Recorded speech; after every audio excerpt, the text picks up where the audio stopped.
City 1, Brentford 2. It's up to Arsenal to do their thing when they play Wolves at the Molineux later in the day.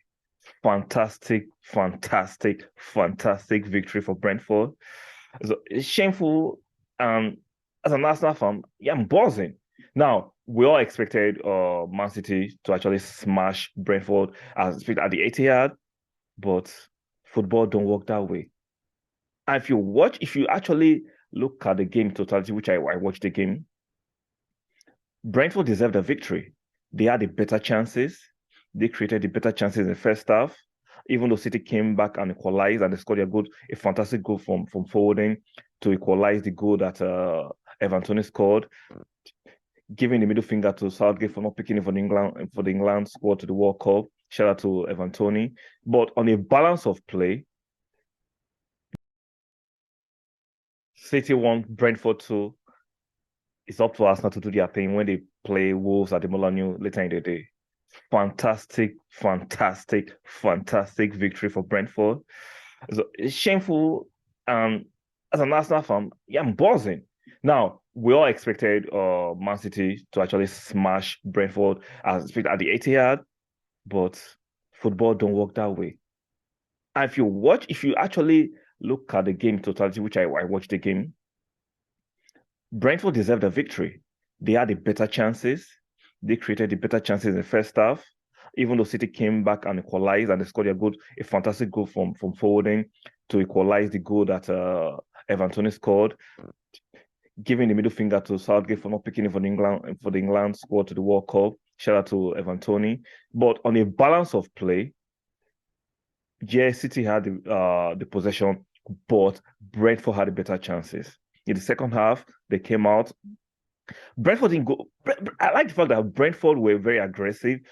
Brentford were not showing any signs of cowardice. They went toe to toe, even though they knew that City had the better players, the better manager, and they were playing at the ATR.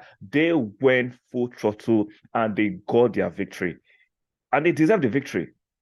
For some reason, maybe because of the World Cup, the players' minds are already at the World Cup. City didn't come to play. As in, they were just pedestrian. They were lethargic. There was no energy. The energy you see from Kevin De Bruyne, previous matches, it wasn't there. Instead of trying to get legitimate goals and score creative goals, City players actually resorted to diving. Like how far are City falling? The players were so desperate, they started to try to dive and con the referee so they can get some easy goals to take the lead. But fortunately, and shout out to the referee, he had a fantastic game. He refereed the game fantastically. The VAR officials were actually fantastic with their decision making. Now, whatever happens in the other game between Wolves and Arsenal are going to Christmas and are going to World Cup break on top of the league. How great is that? How great is that? Regardless of the agendas that were being pushed, can Arsenal maintain the table? Can they do it? City will catch up and take what's rightfully theirs.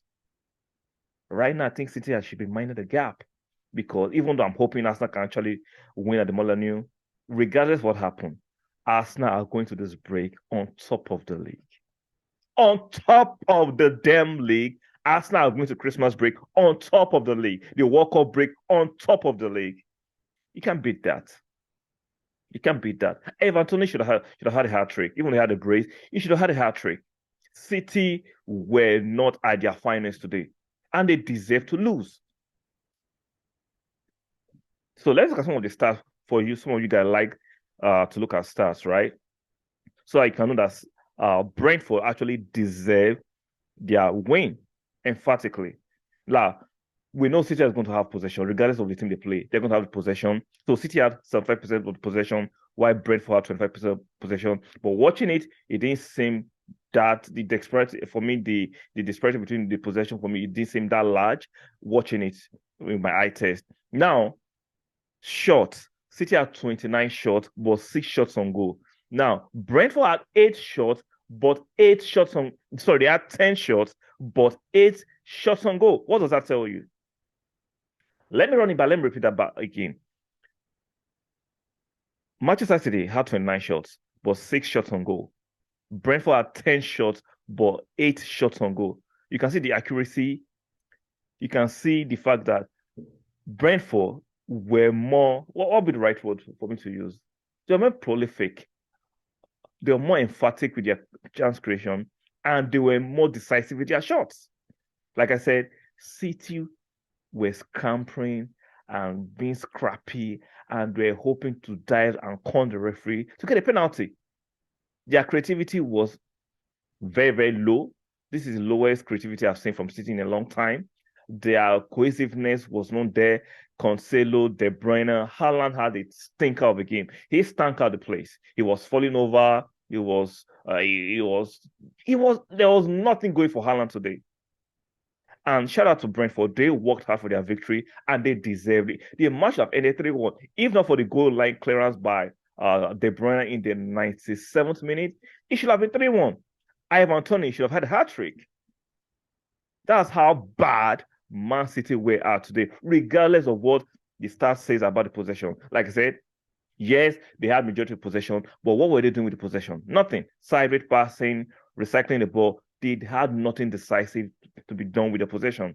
Well, Brentford, even though they had limited possession, they were decisive, they were penetrating, they had shots on goal, and they should have scored 1, 2, 3, 4, 5 goals today. If not for Edison was at his finest, it should have been City 1, Brentford 5. Because in the first half alone, Edison had 3 to 4 fantastic saves.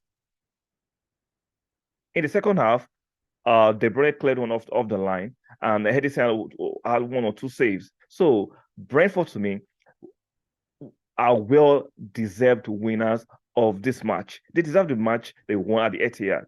You can't take that away from them. And I'm loving it because Arsenal are still going to remain on top of the summit regardless of the result at the Molineux. And hopefully Arteta and the squad can say this and they can go to the Molineux and get a victory. So the gap between City and Arsenal can be 5 points. If Arsenal wins today's match and they go 5 points ahead of City on top of the league, that will be the best gift for me to have this weekend. Seriously, that would be the best gift for them to give Arsenal fans before the players proceed to represent their national teams. Please, come on, Gunners, go and do this. You can do this. I know it's going to be a tough game at the Molineux, but you can do this. So I'm going to round up this. Hopefully, I can come and do a review regarding the Wolves against Arsenal. We'll be celebrating our 5-point lead. Touch wood. Hopefully, we can do that. Now, Man City can actually, the players of Man City can actually go and represent their national teams, and they'll regroup or reassemble after the World Cup. And I'm loving the fact that they lost at home to Brentford. Nobody will have called it. Everybody was expecting an emphatic win for Man City, especially with Haaland, who was fit and present in this game. But Brentford have done the unthinkable, going to ETIHAD and beating a very strong Man City team 2-1. Guys, if you like my content, make sure you stick a like on the video. Very, very, very, very important. I know I've switched my name from Soccer 304 to Arsenal Present. That's a new change I'm having on the station. So guys, do not forget, it's still me. Stick a like on the video, turn the notification bell, and subscribe to the channel, and keep buzzing as an Arsenal fan. And I'll see you guys on the next one.